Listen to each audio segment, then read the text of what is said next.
Dans cette vidéo, donc on va répondre à certaines questions qu'on nous a posées sur la prépa. Existe-t-il une correction du PDF-LLG? Donc la dernière fois, j'ai parlé du PDF-LLG. Et effectivement, il y a bien une correction. Je crois que c'est des étudiants qui l'ont faite. Je la mettrai en description éventuellement.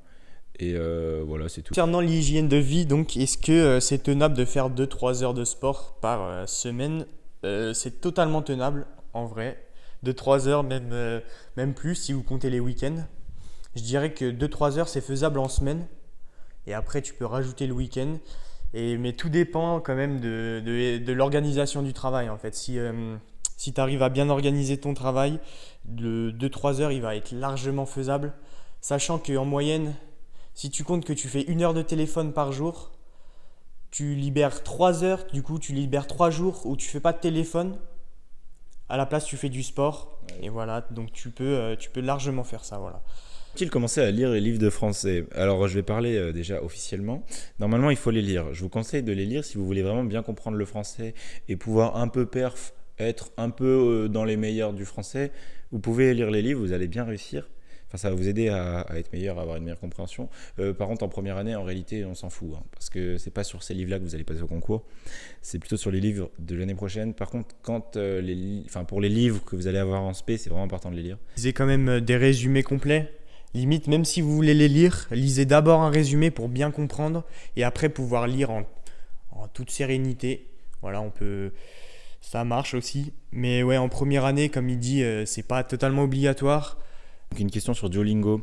Est-ce que c'était bien pour progresser? J'avoue que je sais pas, mais à mon avis, c'est pas forcément très utile parce que Duolingo, c'est les bases. Je sais pas s'il y a vraiment des trucs très avancés. Si vous voulez vraiment progresser, faites des trades.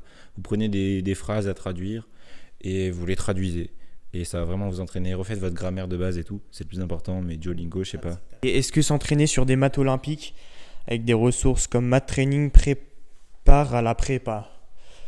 Alors, en fait, si tu t'entraînes pour des maths olympiques, ça va développer ton intuition en soi, ton intuition mathématique, mais ça va pas forcément être le programme de prépa. Donc, ça peut être intéressant dans le sens où tu vas entraîner ton intuition, tu vas penser aux maths, mais c'est pas forcément ce que tu vas faire en prépa. Ok, math training, c'est bien, mais en vrai, c'est pas très utile. Faites plutôt le PDF LLG parce que ça développe son intuition, mais les exercices, pour en avoir fait un petit peu, sont intéressants, mais pas abusés.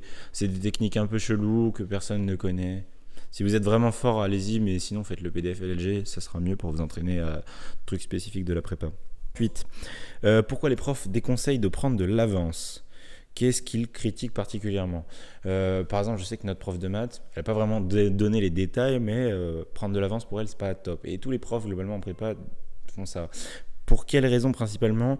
Parce qu'ils préfèrent en fait que vous fassiez les exercices qui vous ont donnés, plutôt que vous allez prendre de l'avance et skipper les exercices classiques, on va dire. Donc du coup, une fois que vous êtes en prépa, en fait, si vous avez vraiment rien à faire, genre vous avez vraiment tout fait, ce qui est en général pas possible, vous pouvez aller voir vite fait le cours d'après, comme ça vous arrivez en cours, vous êtes frais pour ça. Mais sinon, quand vous êtes en terminale, effectivement, vous avez du temps à revendre, donc ça vous pouvez le faire. Ça va pas impacter votre truc, sauf si vous apprenez n'importe quoi, donc faites attention quand même. Et voilà. Et après, sinon, en cours, en fait, c'est mieux, pendant les cours, c'est mieux de faire des exos sur les chapitres que vous êtes en train de faire que plutôt aller prendre de l'avance et faire des exos d'après. Ça, c'est vraiment contre-productif, par contre, pour le coup. Et en général, ils déconseillent ça parce que c'est en soi une perte de temps. Parce que en prépa, tu apprends beaucoup plus vite avec un prof et tout. En fait, ce que tu vas apprendre, par exemple, en 2 mois de grandes vacances, si tu arrives à prendre l'avance, en 2 semaines, tu as rattrapé ton avant. Enfin, la prépa, elle va faire ce que tu as fait en 2 mois, quoi.